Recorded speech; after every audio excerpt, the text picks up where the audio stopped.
Selamat pagi, salam sejahtera. Terima kasih karena bersama dengan saya di Nazilin Unity Channel. Ini yang terjadi pada kempen PRN di hari yang kedua. Disangkakan bahwa kerajaan akan diserang habis-habisan. Disangkakan kerajaan akan kehabisan idea. Namun demikian, yang berlaku bukanlah seperti yang dijangka. Namun yang berlaku ialah kerajaan pula makin hari makin mendapat rentak mereka. Kerajaan perpaduan pula makin hari makin mendapat apa yang dikatakan sebagai modal untuk menang. Manakala pihak pembangkang pula kelihatan semakin tercari-cari di manakah rentak untuk mendapat kemenangan dan apakah isu yang boleh digunakan untuk menyerang kerajaan perpaduan. Hari ini, satu lagi senjata yang telah memenangkan, yang bakal memenangkan kerajaan perpaduan apabila diumumkan melalui mymetro.com pendapatan isi rumah naik ke 2,4%. Ada yang kata kerajaan perpaduan pimpinan Anwar Ibrahim ini lemah, tapi rupa-rupanya yang terjadi di luar daripada yang dijangkakan. Diberitakan hari ini pendapatan isi rumah naik 2,4%. Apa buktinya ini?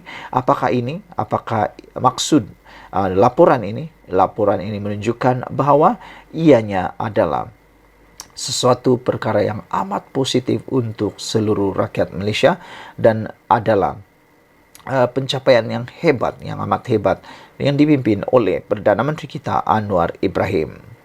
Pendapatan purata isi rumah Malaysia meningkat 2,4% kepada RM8,479 tahun lalu berbanding 7,185 pada tahun 2021. Dengan 4 negeri melepasi paras nasional, demikian menurut Jabatan Perangkaan Malaysia. Dalam laporan survei pendapatan dan perbelanjaan isi rumah 2022, DOSM mendedahkan pendapatan purata isi rumah di Putrajaya adalah tertinggi dengan RM13,473, diikuti Kuala Lumpur RM13,325, Selangor RM12,233 dan Johor RM8,517 tahun lalu. Namun, Selangor mencatatkan kadar pertumbuhan tahunan tertinggi bagi pendapatan purata, iaitu sebanyak 4,1% berbanding RM10,827, manakala Labuan merekodkan kemerosotan pendapatan isi rumah kasar bulanan purata dengan pengurangan 0,3%, iaitu RM8,319 pada tahun 2019 kepada 8,250 pada tahun ini.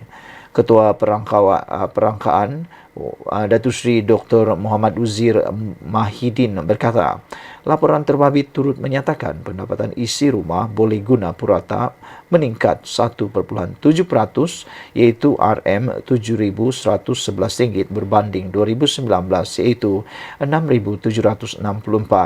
Manakala pendapatan isi rumah boleh guna penengah bulanan juga meningkat 1,9% menjadi atau RM5,413 daripada RM5,116 2019. Dari segi ukuran purata, pendapatan isi rumah boleh diukur ini adalah merangkumi 83,9% daripada jumlah pendapatan isi rumah kasar.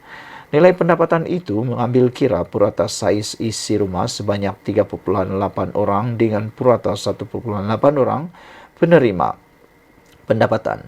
Pendapatan isi rumah itu merangkumi pendapatan daripada pendapatan bergaji, bekerja sendiri pendapatan serta pelaburan dan pindahan semasa diterima. Saudara-saudara sekalian, ini sesuatu yang amat menarik perhatian kita apabila dalam pada itu insiden kemiskinan mutlak mencatat kemerosotan kepada 6,2% tahun lalu berbanding 8,2% pada tahun 2021 dan 8,4% ketika pandemik COVID-19 melanda. Muhammad Uzir berkata bilangan isi rumah miskin Tegar yang berpendapatan di bawah RM1,198 pula menurun kepada 0,2%. berbanding 0,4% pada tahun 2019. Insiden kemiskinan mutlak pada tahun 2022 membabitkan anggaran 487.576 isi rumah. Insiden kemiskinan di bandar meningkat daripada 3,9% pada tahun 2019 kepada 4,5% pada tahun 2022, manakala bagi kawasan di luar bandar pula mencatatkan penurunan daripada 12,4% kepada 12,0% dalam tempoh yang sama, katanya lagi. Sekian dulu untuk kali ini. Jangan lupa tinggalkan komen Anda, tekan butang subscribe. Kita jumpa lagi. Bye-bye. Selamat pagi, salam sejahtera. Terima kasih kerana bersama dengan saya di Nazilin Unity Channel. Masih lagi dalam siri pendedahan untuk Sanusi menentang Saifuddin Nasution Ismail dalam isu berkaitan REE, perlumbungan nadir bumi secara haram di Kedah.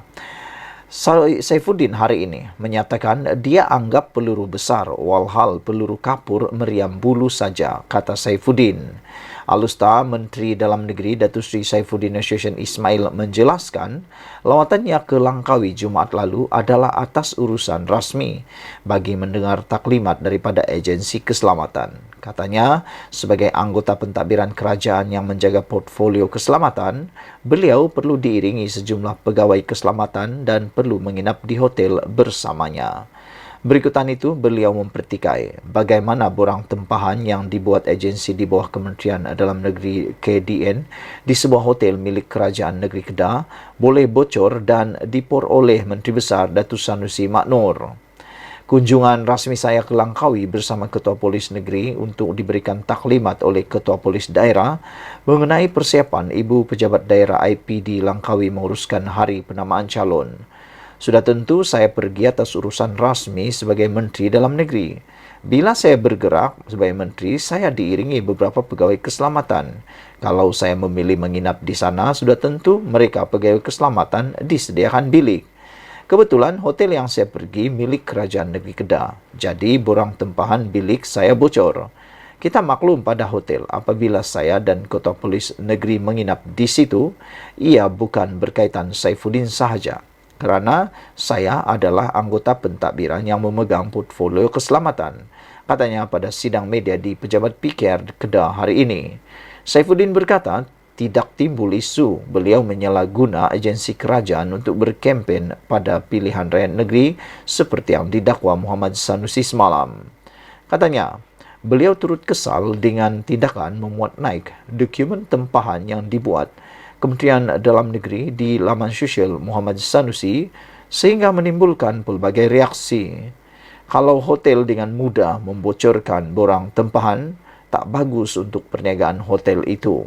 Masa depan nanti jika ada orang menteri besar tak setuju atau tak suka, pihak hotel akan terus bagi dokumen begitu saja. Itu menunjukkan betapa lemahnya isu tata kelola. Bukan saja Menteri Besar, tapi termasuk anak syarikat kerajaan negeri yang ada hotel tak faham etika, kata beliau lagi. Kerana itu, Menteri Besar terus letak dokumen di Facebook dia dan anggap ini peluru besar, walhal peluru kapur, meriam bulu, kata beliau. Tindakan meletakkan dokumen itu dianggap mungkin dirasakan oleh admin Facebook Sanusi, dirasakan mungkin boleh menyerang Saifuddin Nasution, tetapi sebaliknya Saifuddin Nasution berjaya menggunakan isu itu untuk menembak semula hotel, pengurusan hotel dan juga Sanusi. Apa yang digunakan oleh Sanusi akhirnya menjadi peluru kembali semula kepada beliau. Pertama, bagaimana hotel itu boleh membocorkan maklumat, dan ini pasti akan menimbulkan kerugian kepada hotel itu sendiri. Tak terfikirkah oleh Sanusi bahawa hotel tersebut kini dalam masalah yang besar kerana tindakan membocorkan maklumat pelanggan adalah menyalahi undang-undang, dan ia pasti boleh menyebabkan kalau nak disaman, boleh disaman. Jadi adakah Sanusi terfikir itu? Yang seterusnya ialah itu menunjukkan juga kelemahan tata kelola Sanusi, kata Saifuddin lagi.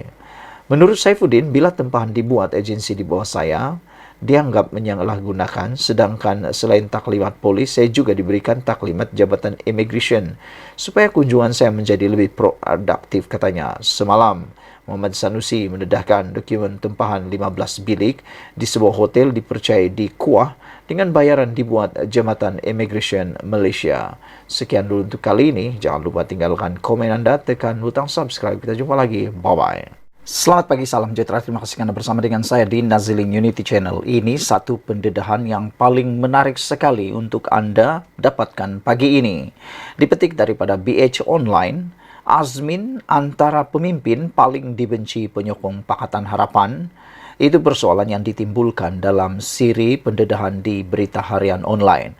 Apa pendapat Anda sekalian dengan siri pendedahan ini? Adakah benar anda juga setuju bahawa Azmin Ali ialah antara pemimpin paling dibenci penyokong PH?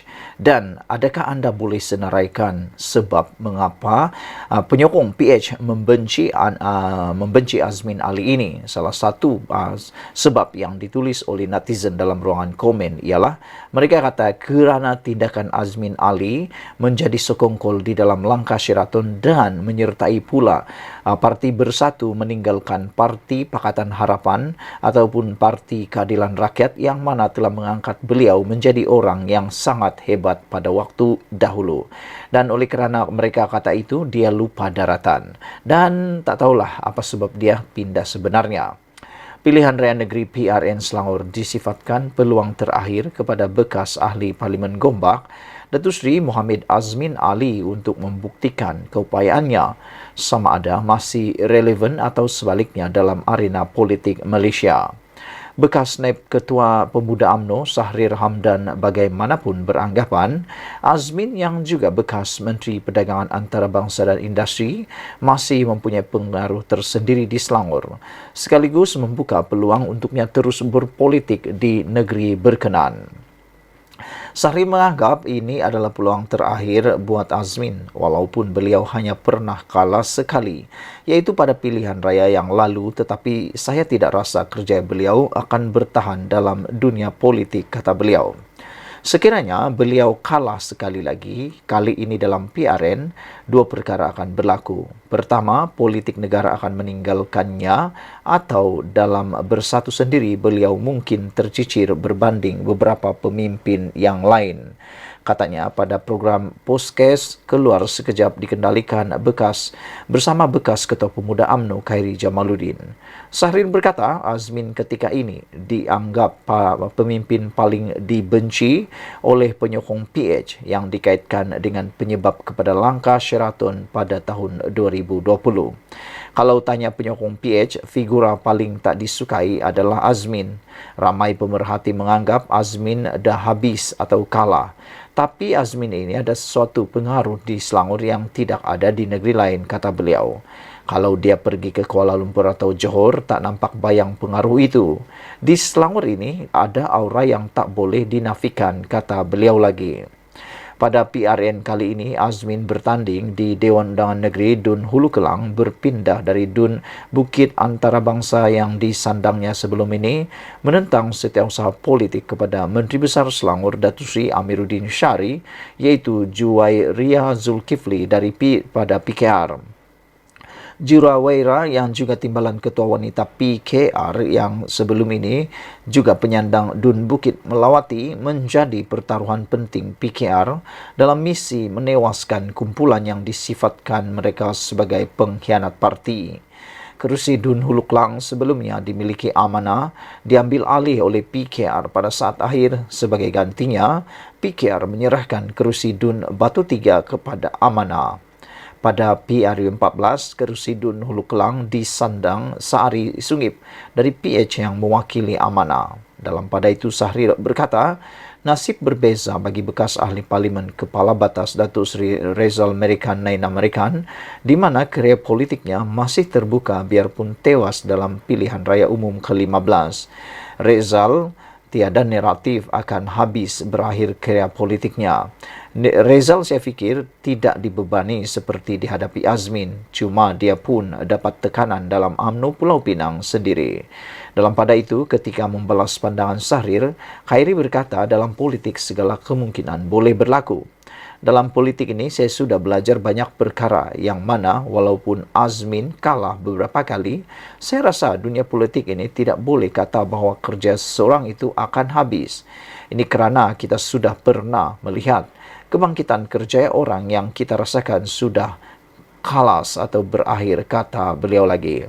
Apa pendapat kamu semua tentang perbincangan Khairi dan juga Rahir ini? Adakah benar Azmin sudah habis dan akan bertamatnya karier politik beliau selepas ini? Dan benarkah Azmin adalah pemimpin yang paling dibenci penyokong PH? Jumpa lagi. Bye-bye. Selamat petang, salam sejahtera. Terima kasih kerana bersama dengan saya di Nazilin Unity Channel. Ini satu lagi kemenangan besar kepada Anwar Ibrahim. Apabila dia dikatakan seorang pemimpin besar yang ada di Malaysia tiba-tiba muncul memberikan pengakuan luar biasa tentang Anwar Ibrahim. Beliau berkata, beri 10 tahun kepada Anwar, negara akan berjaya. Wah, jadi saudara-saudara sekalian, share kepada semua video penonton hari ini tentang video ini supaya semua orang tahu kalau Anwar diberikan 10 tahun pasti negara akan berjaya. Jangan lagi bermimpi nak tumbangkan Anwar Ibrahim lah, nak tumbangkan kerajaan lah, nak tumbangkan siapa-siapa lah, macam-macam lah. Kerana perbuatan seperti itu ialah perbuatan khianat dan pastinya memberikan kesan kepada negara. Bayangkanlah kalau tiap-tiap hari lah bertukar dan bertukar. Jangan kata Perdana Menteri lah. Anda yang ada tinggal di sesebuah kampung, Anda fikir saja. Cuba bayangkan kalau ketua kampung tu tiap-tiap minggu bertukar. Tiap-tiap minggu bertukar. Apa jadi dengan kampung hang? Kampung hang akan musnah, bosku. Kampung itu akan musnah. Kampung itu akan hancur. Kampung itu tak ada kemajuan. Orang akan benci datang kampung tu. Kenapa? Kenapa orang benci datang kampung itu? Kerana tak tahu lagi siapa yang akan memerintah kampung itu. Kerana besoknya tukar lagi dan tukar lagi. Jadi dengan saranan daripada Johari Ghani ini, saya sangat setuju apabila jom kita beri peluang kepada Anwar Ibrahim. Beri dia peluang 10 tahun untuk memerintah negara ini. Maka kita akan lihat Malaysia akan dipacu ke arah kemajuan. Malaysia akan menggelongsor ke arah yang paling tinggi, lebih tinggi sesuai dengan pengumuman ekonomi madani yang telah diumumkan oleh Anwar Ibrahim. Salah satunya ialah ingin menjadikan Malaysia sebagai penguasa ekonomi terbesar di dunia, antara yang terbesar di dunia. Kata Johari Ghani, rakyat diberikan keyakinan bahawa jika kerajaan perpaduan pimpinan Datuk Seri Anwar Ibrahim ini diberikan masa 10 tahun sahaja, nescaya rakyat akan melihat sebuah negara yang dibanggakan. Naib Presiden UMNO Datuk Johari Ghani berkata, 10 inisiatif ekonomi madani yang dibentangkan oleh Perdana Menteri Khamis lepas akan berjaya. Semalam bila saya tengok hala 7 ekonomi yang dibentangkan oleh Perdana Menteri kita, saya tengok jika BN dan PH ini boleh bersama-sama kekal bersahabat untuk 10 tahun akan datang, saya percaya 10 inisiatif ekonomi pasti akan tercapai, kata tokoh perniagaan yang juga ahli Parlimen Titi Wangsa itu. Khamis lepas, kerajaan menyasarkan Malaysia untuk berada di kedudukan 30 ekonomi terbesar dunia dalam jangka sederhana, kata Perdana Menteri Datuk Seri Anwar Ibrahim. Perdana Menteri berkata ia antara 7 sasaran utama dalam pensyukuran semula ekonomi negara melalui ekonomi madani yang mahu dicapai sebelum tempoh 10 tahun.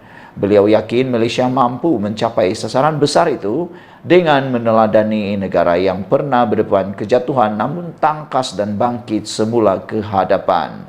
Bagi Johari, sesebuah negara akan mencapai kejayaan melalui hala 7 dan perancangan yang baik, dan ia akan pasti tercapai jika politik negara itu stabil.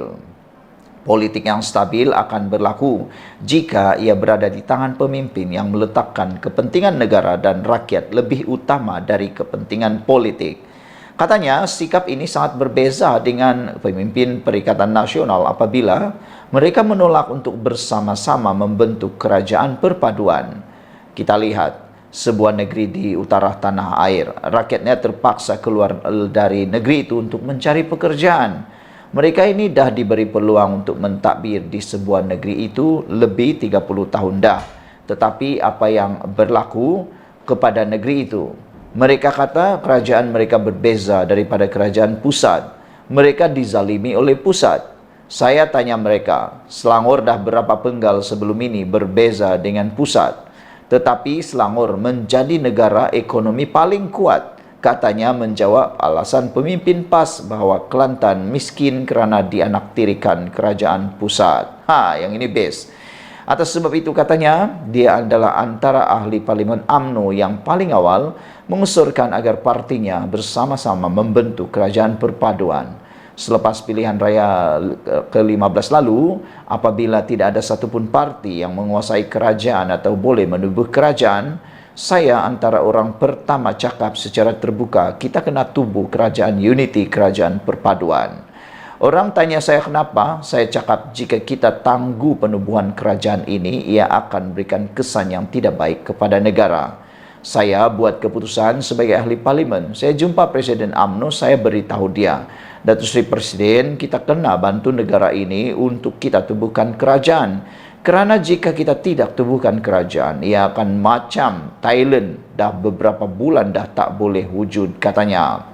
Menurut Johari, beliau yakin idea ini kerana ada sebab dan ia dilihat dari pelbagai sudut.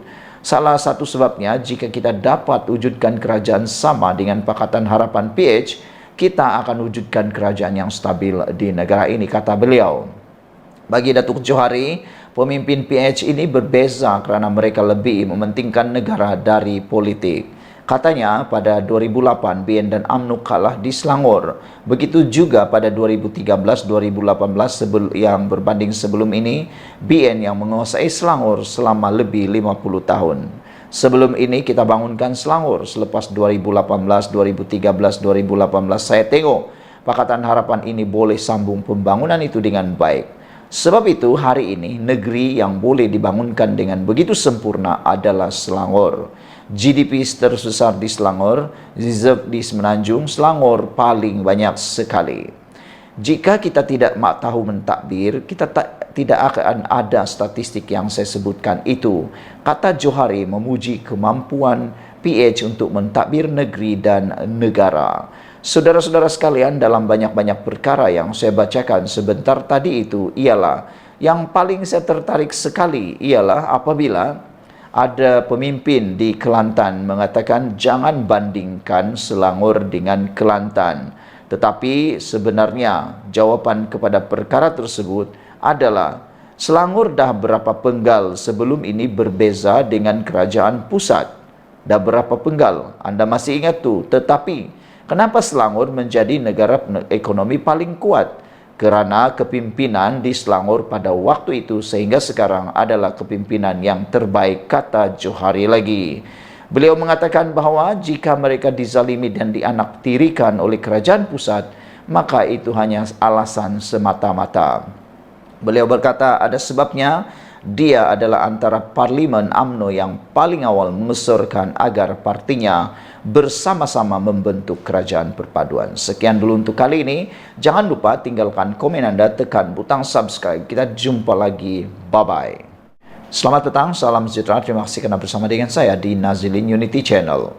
Tak sampai 24 jam penamaan calon, papan iklan Anwar ditoreh dan dikoyak. Sungguh tega mereka melakukannya, sungguh tak bermaruah mereka melakukannya, dan amat tidak berfikiran waras mereka melakukannya. Pada pendapat saya sebagai penganalisis politik bebas, saya ingin mengatakan bahawa sesiapapun tidak berhak mengoyakkan sesiapapun punya iklan atau papan spanduk. Tak pedulilah itu siapa, parti mananya, kita harus bersikap manusia yang normal. Hanya orang yang gila yang sanggup melakukan perbuatan hianat seperti ini. Pada pendapat saya, orang yang melakukan seperti ini adalah orang yang punya akhlak senteng, yang boleh kata dah gila. Bukan saja kepada spanduk Anwar Ibrahim yang dikoyakkan, tetapi sesiapa spanduk punya spanduk pun tidak boleh dikhianati. Sesiapapun penyokong itu tidak boleh menghalalkan niat cara melakukan hal tersebut. Tidak sampai 24 jam selepas penamaan calon semalam, papan iklan memaparkan gambar Perdana Menteri Datuk Seri Anwar Ibrahim yang dipasang di tepi jalan rosak dikerjakan individu tidak bertanggung jawab. Harapan Daily mendapati papan iklan yang diletakkan di Jalan Bukit Mewah Kajang, Selangor itu telah ditoreh sebelum dikoyakkan. Papan iklan tersebut didapati telah dikoyakkan pada jam 8.30 pagi tadi. Tidak dapat dipastikan ini angkara siapa dan tujuan individu itu merosakkan bahan kempen tersebut. Namun ia jelas dilakukan individu yang tidak menyokong Anwar. Pada pendapat saya tahu ini angkara siapa. Nak tahu siapa? Ini angkara monyet. Kita boleh katakan orang yang bertindak tidak bermoral seperti ini, yang sanggup mengoyakkan tanda atau papan tanda sesiapapun yang mengikuti kempen, sesiapapun yang dikoyakkan itu, yang mengoyakkan itu ialah monyet. Orang manusia yang normal tidak mungkin akan sanggup melakukannya. Pertama, dia berasa malu pada diri sendiri kerana tiada keyakinan untuk menyokong beliau diri sendiri. Kedua, tindakan seperti itu hanya monyet yang lakukan kerana monyet tak ada akal, tak ada fikiran. Kalau manusia, mustahil dia akan melakukannya kerana masih mempunyai akal kewarasan. Selain daripada itu, kenapa monyet yang melakukannya? Kerana monyet sahaja yang mempunyai kuku yang tajam. Jadi tak tahulah itu angkara siapa, tapi yang pastinya itu angkara bukan manusia yang waras. Budaya samsing serta provokasi ini jelas perbuatan yang tidak matang. Perkara seumpama ini bukanlah pertama kali berlaku. Pengundi maupun penyokong tidak sepatutnya melakukan tindakan tidak bertamadun hanya kerana tidak menyokong seseorang pemimpin. Jangan sampai ada yang menggelarkan parti lawan sebagai parti pengecut dan takut pada poster. Ini luar biasalah kan. Bayangkan kalau poster saja pun orang takut. Poster saja pun orang takut, itu betul-betul menakutkan. Saudara-saudara, sekian dulu untuk kali ini. Apa pendapat anda tentang orang yang bacul seperti ini, yang hanya berani melakukan perbuatan khianat seperti ini, tapi tak pula berani berkempen? Sekian dulu untuk kali ini. Jangan lupa tinggalkan komen anda. Kita jumpa lagi. Bye-bye.